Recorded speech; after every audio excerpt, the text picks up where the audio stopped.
২০২১ সালের ফেব্রুয়ারিতে মিয়ানমারের সামরিক বাহিনী অভ্যুত্থান করে ক্ষমতা দখল করে এবং আগে থেকেই মহামারীর কারণে ক্ষতিগ্রস্ত অর্থনীতি আরও ভেঙে পড়ে।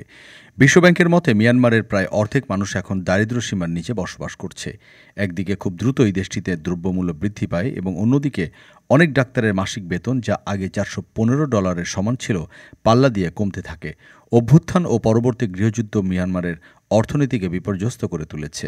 বিদ্যুৎ ঘাটতির কারণে কারখানাগুলো পঙ্গু হয়ে যাওয়া, অসময়ের বৃষ্টিতে খামারগুলো ডুবে যাওয়া এবং চীন ও থাইল্যান্ড সীমান্তে সংঘাতের কারণে আন্তঃসীমান্ত বাণিজ্য হ্রাস পাওয়ায় এবছর মুদ্রাস্ফীতি ২৬% পৌঁছেছে। চলতি বছর ডলারের বিপরীতে দেশটির মূল্য কিয়াত এর মূল্য ২/৫ কমেছে। বিশ্বব্যাংকের মতে মিয়ানমারের প্রায় অর্ধেক মানুষ এখন দারিদ্র্যসীমার নিচে বসবাস করছে।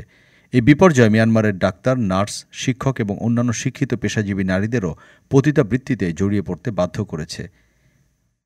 মিয়ানমারের দ্বিতীয় বৃহত্তম শহর মান্দালয়ে ১ বছরেরও বেশি সময় ধরে পতিতা হিসেবে কাজ করা ২৬ বছর বয়সী মেয়ে বলেন, এটা মেনে নেওয়া কঠিন। ডাক্তার হওয়ার জন্য এত বছর পড়াশোনা করা সত্ত্বেও আমি এখন শুধু সংসার চালানোর জন্য এ ধরনের কাজ করছি। সফলভাবে ৭ বছর মেডিকেলে পড়াশোনা শেষ করে ডাক্তার হন মেয়ে।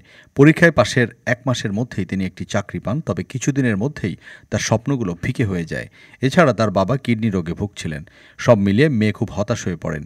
এরপর তার পরিচয় হয় ডেড গার্লসের সঙ্গে, যেখান থেকে তিনি দ্বিগুণ অর্থ উপার্জনের সুযোগ পান।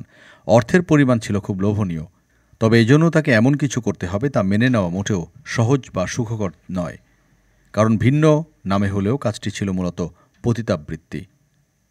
ডেস্ক রিপোর্ট, আজ বার্তা, ঢাকা।